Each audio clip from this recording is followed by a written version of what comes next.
Welcome, Foxy listener, to episode 176. On today's episode, we're going to talk about funny dating stories, what networking should actually be about, who to surround yourself with, and why it shouldn't always be about the money. So let's have some fun. I'm Tanya Fox, and you're listening to Fox Talks Business Podcast. I started my career in the corporate world, but always played to my own tune and loved to think outside of the box. This didn't always serve me well with the bosses, so I made the decision to become an entrepreneur. And that little seed of entrepreneurial curiosity continued to grow as I branched out into retail, service, and franchise businesses. Now, I have been fortunate to have amazing successes in the last 2 decades, but they did not come without some really big failures and even bigger lessons learned. And that's why I started this podcast, not just to share the failures, but to show you how you can turn every failure into a success. We're going to hear from some amazing humans from around the world that are going to share their stories of the good, the bad, and the motivational entrepreneurial life has to offer. After all, life is too short to make all of the mistakes yourself, so why not learn from each other? And of course, we're going to have some fun, because as I always say, well, you know what? I'll tell you that at the end of the episode. Foxy listeners, I have a treat for you today. My guest, we were chatting beforehand. I'll let you in a little bit on what we were chatting at, but I already am having so much fun, so I know you guys will too. Inbal, thank you so much for joining us today. Thank you so much for having me. I'm so excited to be here. So we were talking just beforehand about how we both met our husbands online and that we both had some really funny dating stories that we could almost write books. So before we get started into all of that stuff, you got to share one of your dating stories with us, and I'll do the same to make it even. Oh my gosh, one of my dating stories. I was set up by my parents. So that was a good date. Okay, so this is like very short-lived. So basically, like I told you, I could write books. I wish I would have taken like actual notes because I like to put it in my like do not ever remember bank. But it got to the point where I was like, I will meet people for like 20 minutes because like, right? Yeah. And I will 100% not go to a meal with them. Maybe for drinks if like it seems like okay, but like 15-minute coffee with a deadline, right? So my parents were like, we know this guy through like friend, we're Jewish. Okay. So like, this is how it works. And so I was like, okay, I'm going to work at like 4 or something. I'm like, I'll meet him at like 3:15. That way I have to leave by like 3:45. He shows up. I'm 5'8". Okay. I'm sure you can guess where this is going. Shows up. He's like 5'3". In like a black Mercedes, does not stop talking about money. And I'm just like, this could not be like the worst person for me. And as we'll talk about business, you'll realize like money's like the farthest thing from my head. But it was just like horrible. It was so horrible. But I told my parents, I was like, that's it. I did the one. I let you set me up with somebody. And now you have to just let me do my thing. I think I was single for 10 years and finally found my husband at the age of 32. Hey, I only found my husband at 30. So I'm right there with you. I was like 28, almost 29. But yeah, and it's funny because like looking back, like I remember being in that scenarios, like, and dating and going, God, is this all there is out there? Like, what have I done? Because I wanted to be single when I was younger. I wanted to enjoy my youth. So I only wanted, and I was like, I have made a horrible, horrible mistake in waiting this long. Because yeah, like even myself, I remember actually, I remember finding one guy on a site, and we had talked for, I want to say 2 months before, and we talked a lot online. Wow. So he seemed really personable. We went out on 2 dates, and they went really good. He was very, very much a gentleman. I thought, oh, like this guy seems really nice. So I invited him over we had gone out for our, that would have been our 4th date at that time. And I invited him back to the house, and we'd only gone like for supper. We went to a movie once. Like it was very short dates. And so I felt like I kind of was getting to know him a little bit better. And it was about, I don't know, 7:30, I think at night. And I was like, well, we were going to go to this other thing. I'm like, I just need to go and just like change my coat. Would you mind stopping by my place? And so he's like, he we go to my house and he says, would you mind if I just come in and have a coffee? Because we have some time before we have to be there. And I was like, yeah, not a problem. So I'm in my kitchen making coffee. I come out with 2 mugs in my hand. He's standing in my living room with no pants, no under, like just buck naked from the waist down.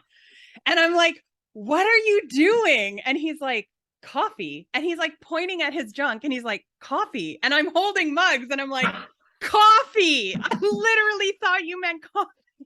Like, and I was like, you gotta go. And he's oh and he my goes, gosh. no, I've been a gentleman for 3 dates. This is what the 4th is. And I'm like, then I will never go on 4 dates ever again. You're like, I have piping hot coffee and I know how to use it. On your coffee. Right. Like I was just like, you need to go. Like the night just kind of ended there. But I was like, and all my friends were like, really? You just kicked him out? I'm like, well, there was more than a reason that I kicked him out than just being shocked at the fact that he was naked. I was like, none of this is going to work. Wow. Yeah. Wow. So I think we both could probably write books on like, whew, what is out there. That is wild. I will say this, that from the age of like 21, 22 to like 27, I was in the worst possible relationship with a pathological liar. And I realized like I would rather be single for the rest of my life than be in a horrible relationship again.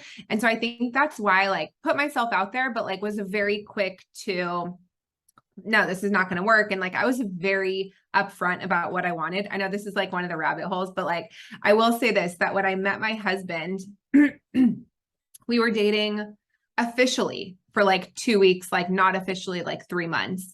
And we were out for New Year's Eve and we went wine tasting. We were out at a bar playing backgammon. And I asked him like very casually, because like I said, I was like 32 years old. I was like, how, like, when do you see yourself getting married? Not with me, not with the next, like with anybody. And he said, not for 5 or 6 years. And I told him, this is our last date. And basically it was like a horrible night.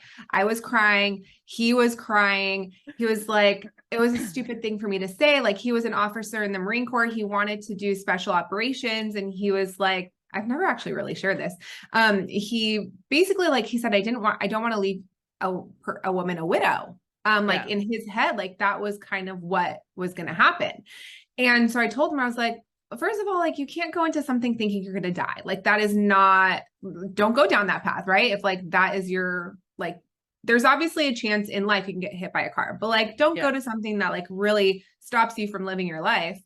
And so we had a sober conversation the next day, and obviously things went well. And he did get selected for special operations. We did 4 years of that. And now he's out of the Marine Corps, but it was like something that I was like adamant about. I was like, you know, I don't need a timeline, but 5 or 6 years is too long for me, especially with that. I gave a timeline because by the time I had actually had a date with my husband, who I met online, I was done. Like I was done playing the games. So like literally are like 5 minutes into the first time meeting each other in person, I was like, I want to be married and start having kids in 2 years. So if you don't want that, then do not waste my time. But let me know your decision after supper because I still need to eat. And like it was just our whole like relationship. He says like, even when I like look back on that, you were just such a breath of fresh air. And I'm like, I'm glad you thought that way, because I was just like, I don't have time for this shit. Like just, but it's true. But you just get to the point where I'm like, look, either just jump in the pool or like just get out. But there's no like waiting. Yeah. I know. I have a girlfriend who's like, I want to be married. I want to have kids. But she like flat out told us that she's dating somebody who doesn't want to have kids. I'm like, why are you with them? Yeah. Like I can change them though. Yeah, I know. You want to change them. Yeah, that's not going to work. No. Oh my gosh. So I love jumping down rabbit holes. So thank you so much for jumping down that huge rabbit hole with me. So let's talk a little bit about, so you started out in, you know, I was reading your bio and stuff like that. And I found it interesting that you went from candle making to tech. So talk to us a little bit about that jump, because that's quite an interesting, it's got to be an interesting story. It's a long story that I'll make short. So basically I had a full-time job. I had a million jobs, leading up to this, but I met my husband, and like I said, he got selected for special operations, but there was a 6-week selection course that he was going to go to. We were pretty serious. We had basically, it was just like a year in, and we said, you know, if you get selected and we move, we're going to get married just for the benefits, knowing that we want to be together forever. And then we'll plan like an actual real wedding. So we got 2 weddings, which is really cool. But basically, I was like, you know, you're leaving. I would like to take my mind off of you leaving, and let's just make some extra money for like rent or travels or whatever. And so I decided to start a candle company. I had so many connections in Orange County from working in the bar industry, like I'd mentioned, to go working out at all these gyms. I had friends and who wanted to support me. So sales were easy in the beginning. It was like word of mouth. I was doing pop-ups, farmers markets. He gets selected. 3 months later, we moved to North Carolina, and I had to start all over again. It took me a while to kind of like get my bearings and do that. So everything was going smoothly. And then my first daughter was born. And that's when things kind of halted, because I couldn't do what I love doing, which is talking to people, doing in-person shows and events. And so I needed to pivot, but I didn't know how. I thought that influencer marketing was a great option. Little did I know it was so expensive, and nobody wanted to get free candles. Everybody wanted to get paid thousands of dollars. That was a problem. Yeah. But I tried to utilize like free resources like Facebook, Clubhouse, a little bit later on Instagram, but they were just like really difficult to navigate with the horrible search function, the misinformation in groups, the cattiness, the negativity. So I thought, okay, well, maybe like female communities I can join. So like I paid for female communities.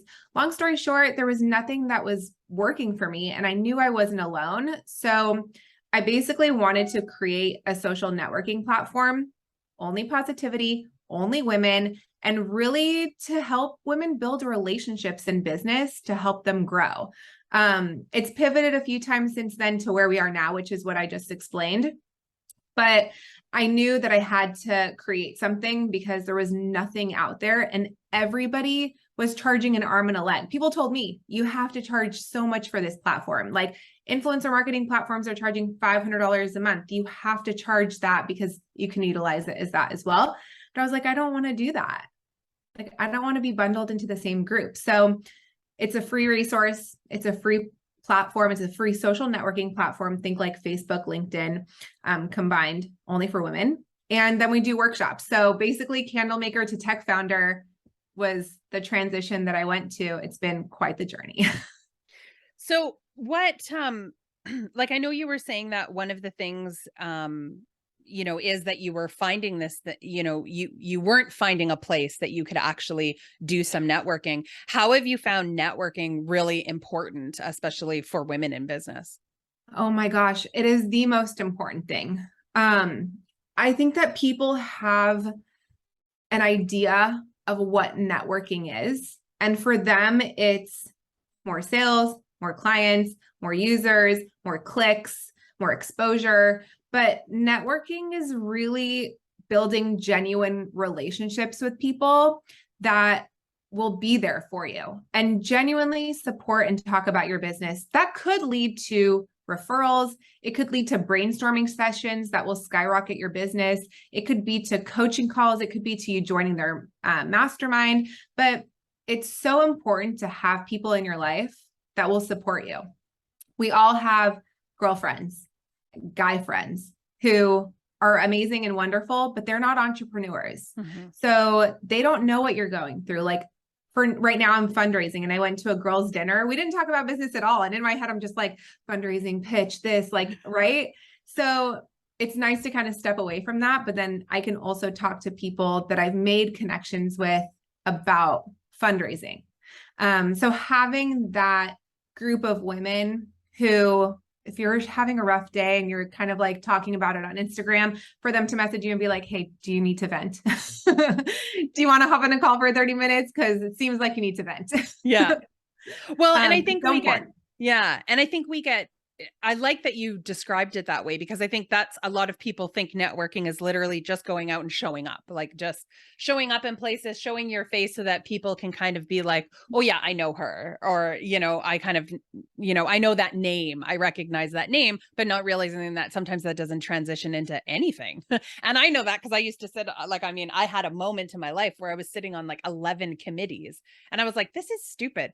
All of this time that I'm spending on all of these committees supporting like the community and stuff, but there's really no return. And people used to be like, yes, but for some of them, like, you're just doing it because it makes you happy. And I'm like, no, like, I'm sorry, but I'm volunteering because I'm going to get something out of it. Now, sometimes that's like a good warm feeling if I'm like volunteering for like the local food bank or food shelter or anything like that. But sometimes it is just like for a business connection, you're like, no, eventually I want something to come my way.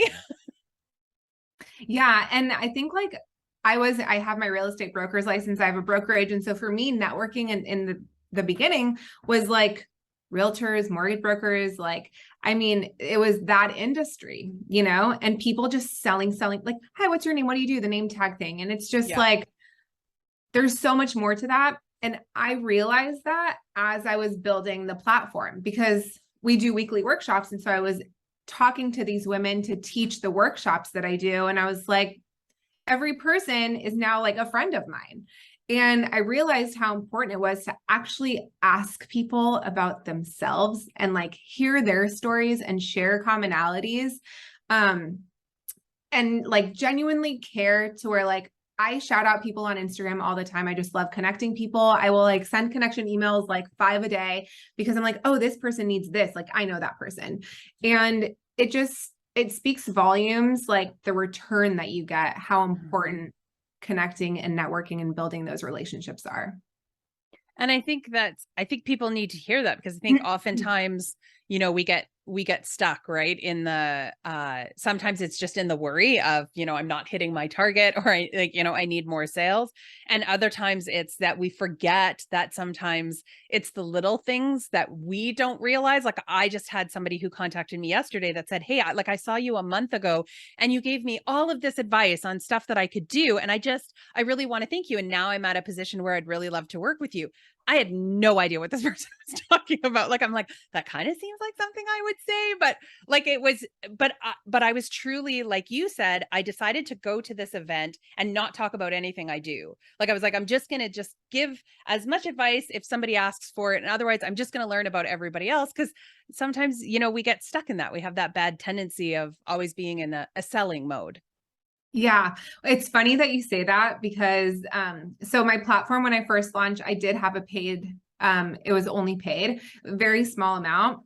There was like a $40 option, $65 option a month, but I felt like my why was to really make women in any stage of business know how important they are and that they matter. My why was so lost at this point, like 3-4 months ago, because I was selling. I transitioned from like building this amazing community and platform to like, did they subscribe? Did they cancel their subscription? Why did they cancel? How do I get more sales? Like stressing out. And I'm like, you know what? I have like 6 months runway. I need to make the platform free. I need to make the money issue not an issue, because I knew that the following weekend I was going to a weekend for women entrepreneurs, and I didn't want to sell. Kind of like what you just said. I wanted to give them like, hey, this is a free platform. Like join and get all the resources, connect, like use it as you wish. And that's what I did. I basically made the whole thing free. And there's ways to monetize without charging for the actual platform. So those ideas would never have come to me if I continue to stress about like the one thing, like the subscription of the platform, But yeah, give, and then you'll get stuff in return when you least expect it, like your story. Yeah. Do you find that coming across the women that you've had, like from making this platform and just in your own experience, I know we had talked about like asking for help and stuff like that, and that this platform does that. Do you find that's really hard for people? I know it's one thing I struggle with, but do you find that is a commonality in women in business? I think it is now because everyone's a coach. So like when you ask for help, somebody's going to send you a link to book. Right. I hate that. So, I'm like, just help. Don't send a link. right. Yeah. Yeah. So like I had somebody that I connected with. I am a part of this app called Oath Care. It's for moms. It offer like an amazing support system from fertility to early childhood. And so the sleep consultant and I actually connected, and she was like, I want to start a business. I'm like, okay, well, let me help you. Like, this is what I do, join the platform, all this.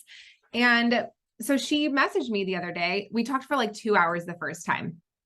She messaged me the other day and she's like, hey, I want to like book 30 minutes with you. I'm like, okay, just, let me know what day works for you. And here's my availability, and I'll send you a link and a Zoom link. And she's like, okay, can you just send me a link to book? I was like, I'm just going to send you a Zoom link.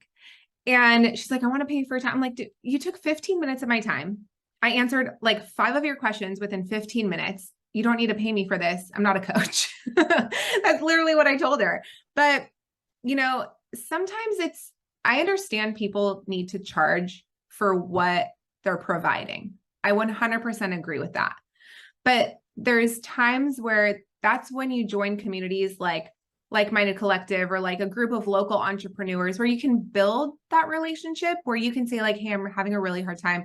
Can I pick your brain for 15 minutes, Or like what people do on the platform is like, hey, I'm doing some market research. I'd love to like send you a coffee in exchange. And so I found that while seeing other people are doing that, a lot more people on the platform are able to ask for help and post. And we also have our weekly workshops are with different business experts all across the board. And so people are able to ask for help then too. So if somebody asks for help, other women are also answering their questions, and then they're building relationships. And they're like, hey, I'd love to talk to you offline. Like, let's exchange emails. So it's really creating like a safe environment for people to be able to ask help, because you just genuinely want to help people. Well, and I think that's important for people to remember, because I know even just recently I had started with a new coach, and the whole reason I decided to go with her is how much stuff she gave me for free. And honestly, the thought that went through my head was, if this is what she's giving away for free, I can't even imagine what she's going to give away when I pay her. And it was funny because when we had our first meeting, she said that was what attracted her to me, was the fact that I was so willing to just jump on calls and give advice to people, because I was like, I want to help people that are coming up, because I remember that struggle myself.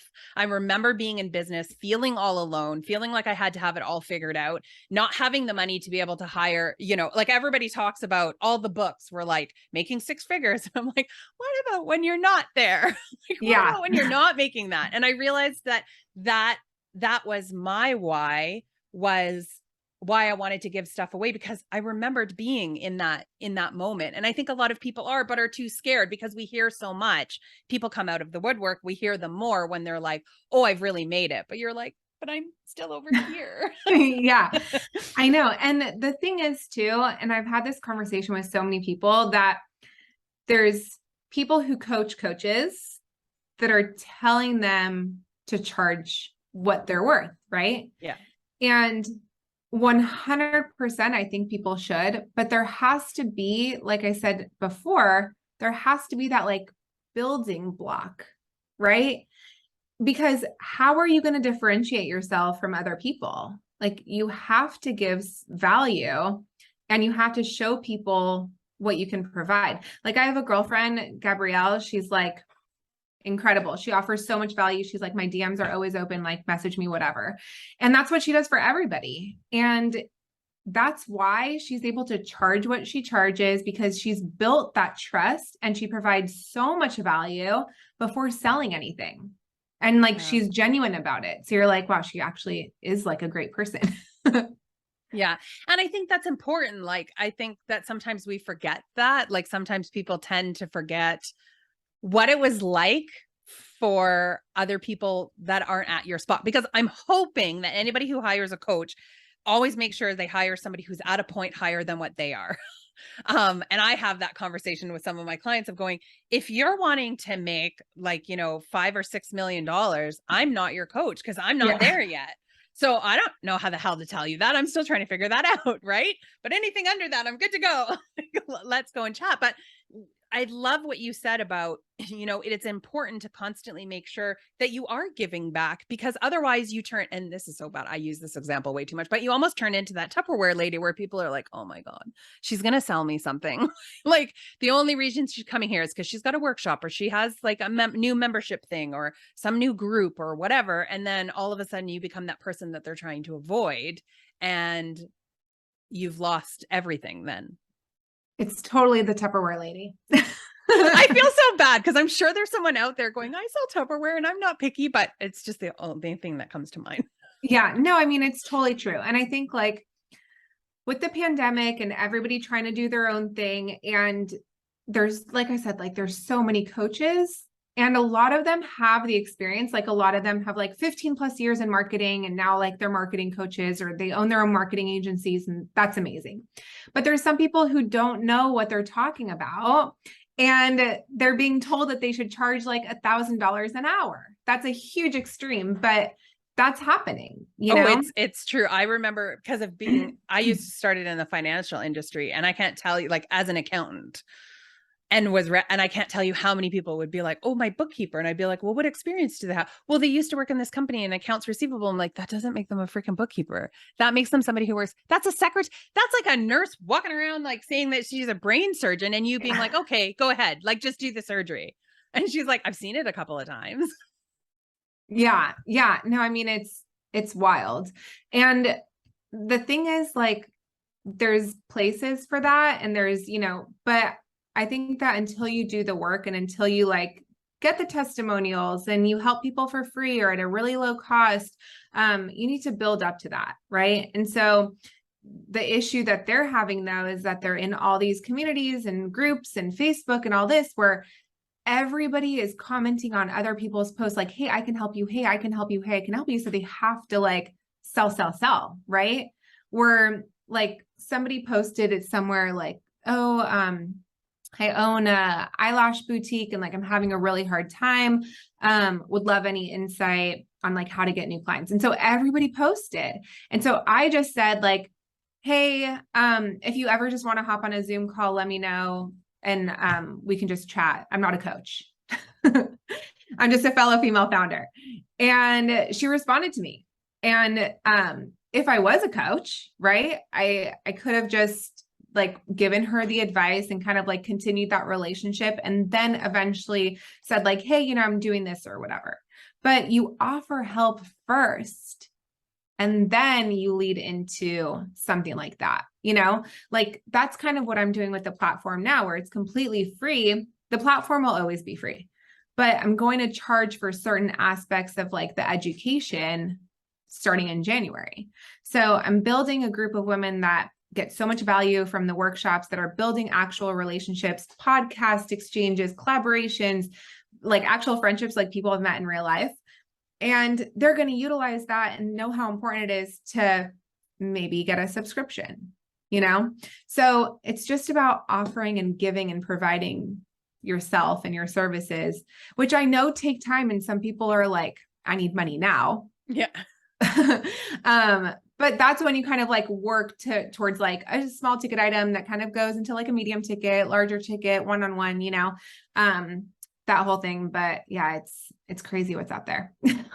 Well, and I think too that people need to, I think, networking allows you to sort of discover, like when you're truly networking, building relationships, like you said, it helps you to really sort of almost build a database. Because one thing I love doing is always sending people somewhere else. Like if somebody comes to me and they're looking for a certain thing, and I'm like, I don't really like doing that anymore. Like a lot of people still come to me and go like, look, I need somebody who's going to help me with my finances. And I'm like, I'm kind of over that now.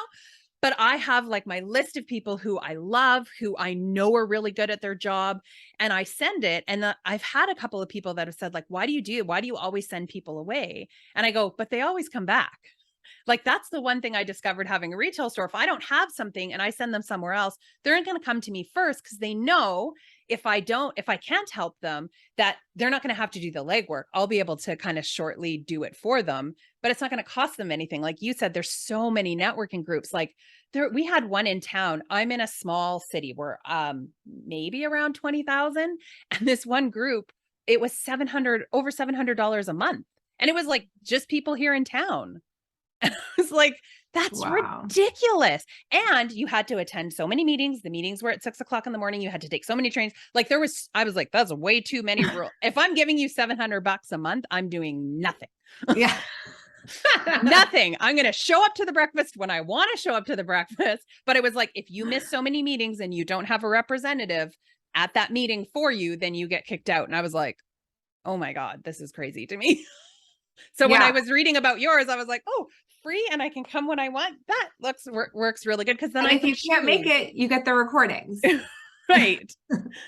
So talk to us a little bit more about like what type of people are on this platform. Because I know there's probably a lot of people out there who are, going, yeah, I need something that I can genuinely connect with people, but who is out there? So talk to us a little bit about who you have on there.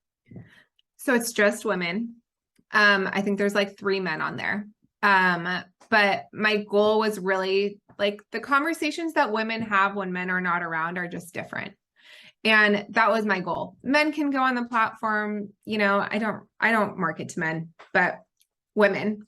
And then from then it is just a free for all. So aspiring entrepreneurs, influencers who want to do collaborations, brand representatives, product founders, service providers, women who have raised millions of dollars for their businesses, mentors, coaches, copywriters, photographers, web designers, everybody and anybody.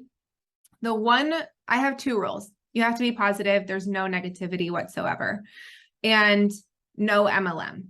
So my biggest goal was really to provide a place for female founders, business owners. And that's basically what the feed is about. I'm more than happy to have them join the workshops to learn how to grow their business, to create a profile. If people message them, like by all means, have all the connections you want. But the feed is really meant to promote businesses that you own, not to promote somebody else's business. And that's something that I struggled with, because I really wanted to make it inclusive for everybody. But to me, as a female founder, the struggles are so different.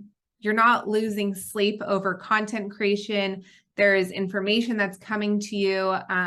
You have a support system of like I think they call it an up level. Like female founders are usually alone. It's them. And I hope this works. Yeah.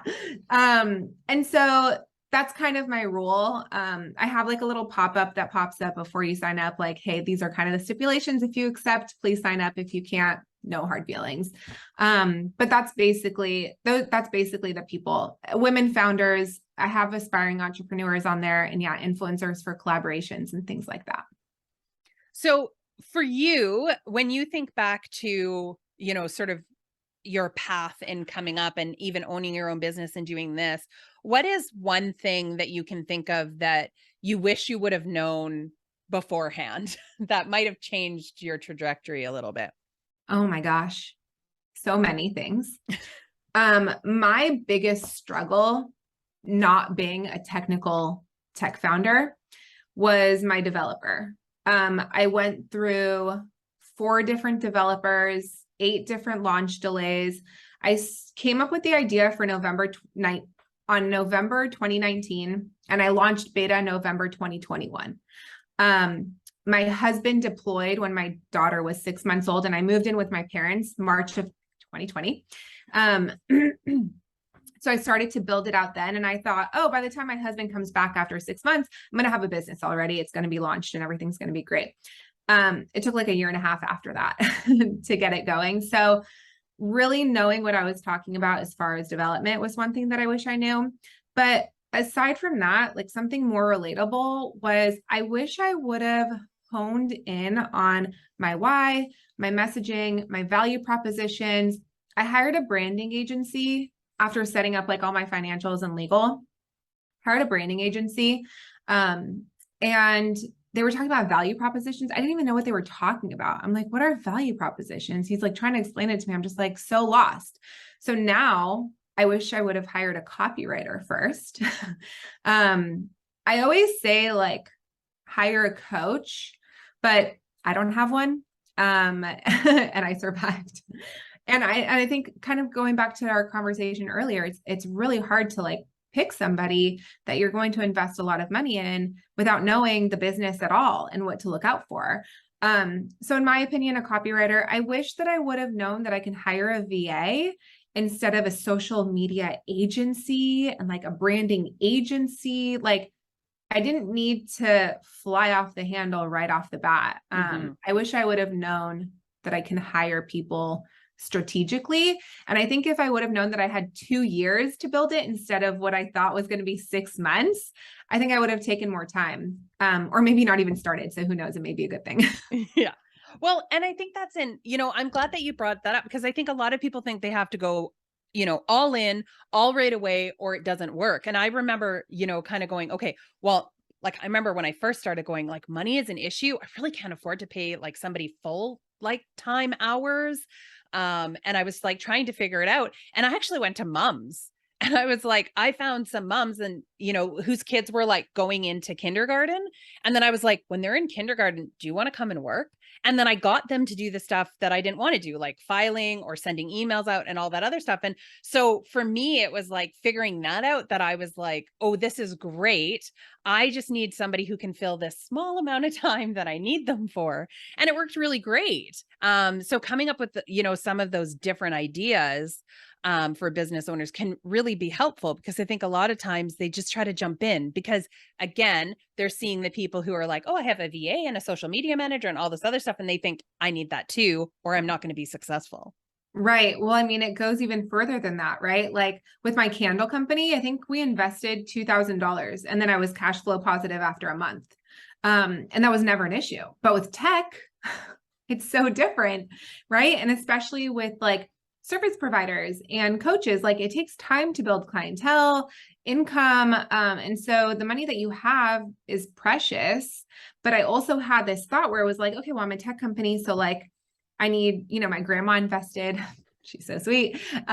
We took a lot of our savings and invested that. And it's been a lot of money. But every time I kind of hone in on that, where I'm just like, why am I pouring more? This is before launching, like all the issues that I had. Like, why am I still pouring money into this? My husband told me, he's like, think of it as your MBA. Like you are getting a hands-on MBA. You're building a company from scratch, a tech company from scratch, and you're learning so much along the way. So whether this turns into like a multi-billion-dollar company or it fails, you're going to be fine because if it fails, you're going to have so much education and knowledge from it that you're going to get hired somewhere if that's what you decide, or you just build another company. So having that kind of mindset around it was a lot easier. Yeah. Well, and I think having that support is like super important because I remember, when I decided to open up a retail store and I came to my husband with that, he was like, all right.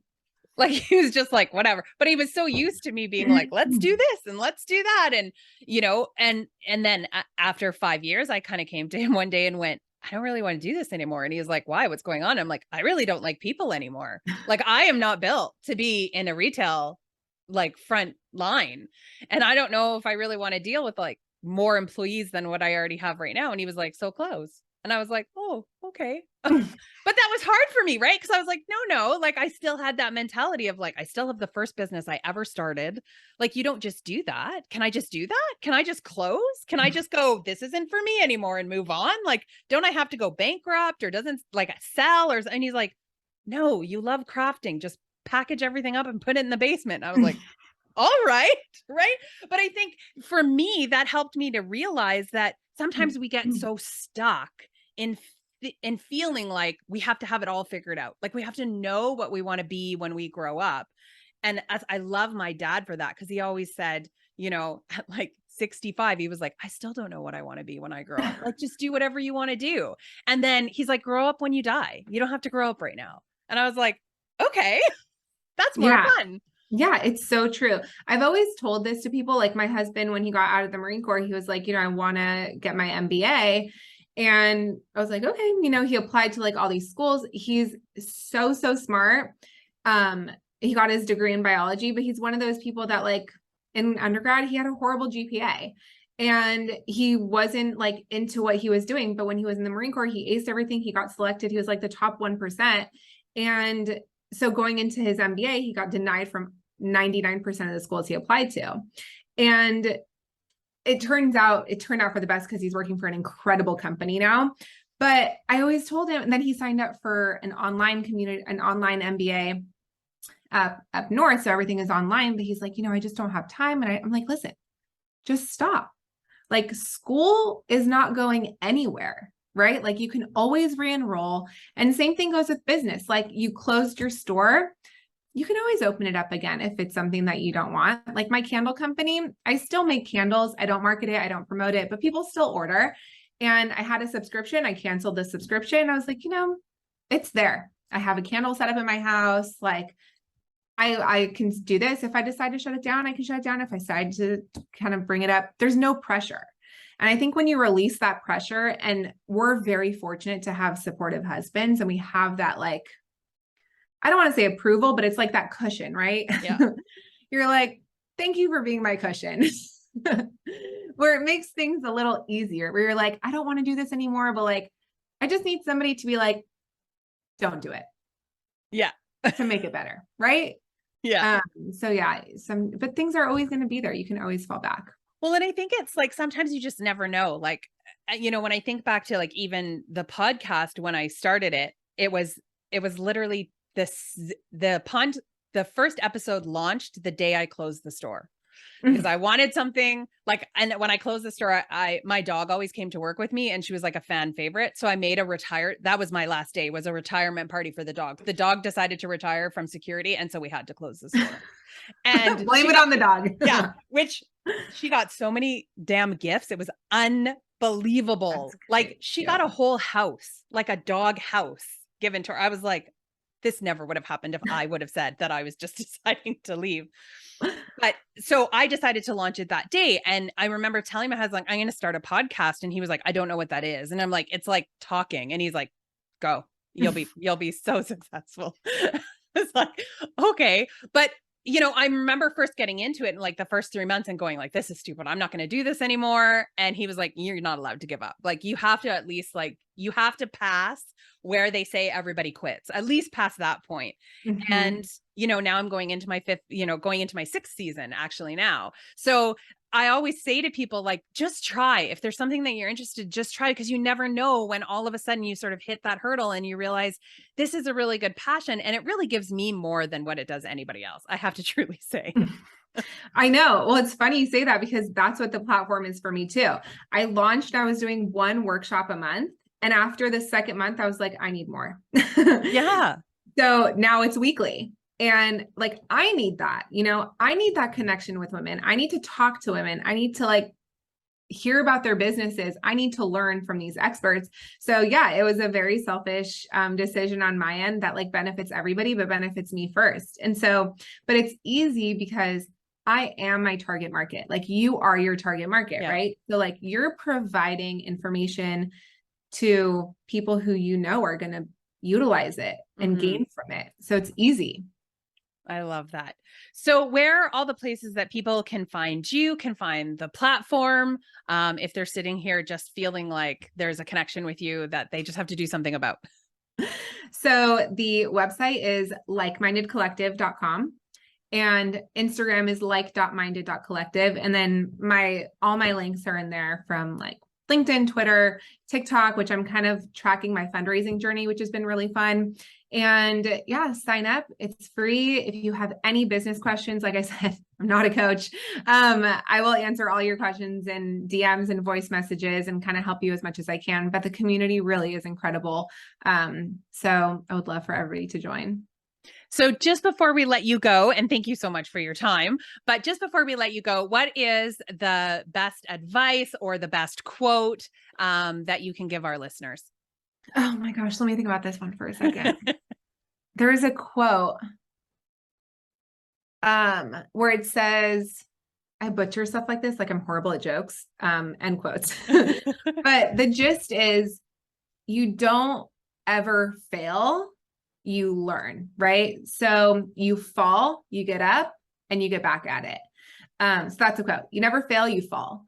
And I truly believe in that because I feel like even from the jobs that I had when I was 16, and I feel like this is like fairly relevant for entrepreneurs, but I've gotten fired a few times. It's hard for me to take direction from other people. I But always you got learn. don't work well with others. And now I Oh, work with others for a living. I got fired for insubordination. So we're on the same path. But you learn, right? Like Mhm. I worked for horrible bosses and I learned what not to be. I learned how to work with people. I learned how to communicate. I took what I could from every job I had. And whether I got fired, whether I quit, whether I had a horrible customer experience with somebody, like I learned from that. And I usually give myself a day to cry and I'm like, get back up and kind of get things going. So that's one of my favorite quotes. I never look at it as failing. I look at it as falling, taking a nap, getting back up and doing it again. I love that. I think that's awesome. And that I always say that too. There's no such thing as failure. Either you learn something from it and it becomes a lesson, or you learn nothing from it, it becomes a mistake. But it's not, you can't stay in failure. It's impossible. Mm-hmm. Yeah. So I love that. Well, we'll make sure we have all of the links to where people can connect with you and the platform. And definitely they can find you on that. It is super easy to sign up. I just did it this morning. It's like plug and play. It was so easy to do. And you didn't have to answer a lot of stuff. And it even like directs you on exactly where to go to find everything, which I loved. It was super nice so that you're not going, where is this button? Which is like so many of the other platforms. Yeah. And that was the big thing that I like. All the other communities are built on the same community platforms. Like you log in, you see the same thing, it all looks the same. That's why I wanted to build it custom, because I wanted to be in full control of like the user experience. And I hated so many different options. It's very simple, very easy to use. So I appreciate the feedback. Thank you. Yes, it was really good. So you'll definitely have to find Inbal there, find me there, because I'm on it now. And I can't wait to see everybody there. Thank you so much for spending time with me today and all of your great advice. I know that everybody will get a lot out of this episode. Thank you so much. I had so much fun. My favorite episodes are the ones where I get to just sit and laugh with people. And so thank you to Inbal for, sharing some personal stories, but also being so willing to jump down rabbit holes with me. It definitely makes, recording the episode a lot more fun, but I think it makes it a lot more fun for you guys as well. So I really hope you enjoyed this one. Now, since we recorded this, I've had about a week to play around on the Like-Minded Collective. I've met some really great people and, really got some creative juices flowing. So if you get a chance, head over to likemindedcollective.com. It is completely free. Sign up and see how you can sort of ask for help, maybe find somebody that is going to be able to help you with an issue that you have, and just connect with people who are trying to make an impact in the world. I've really enjoyed, and I still have so many more people to meet. So I hope to see you on there. If you do, join, make sure you find me and send me a message. Okay, it is challenge time. So I challenge all of you who are listening right now to step out of your comfort zone and reach out to 2 people that you have always wanted to connect with. Don't care how big or small they are. I want you to step out of your comfort zone and I want you to make a connection. This can be by phone call, by text, message them on social media. Just do something to connect with 2 people that you've never connected with before. I can't wait to hear the results that you get. And if it's me, hey, send me a message. You will always get a response. So again, no matter what it is that you decide to do today, always, always, always make sure that you're having fun. Because if you're not having fun, why are you doing it?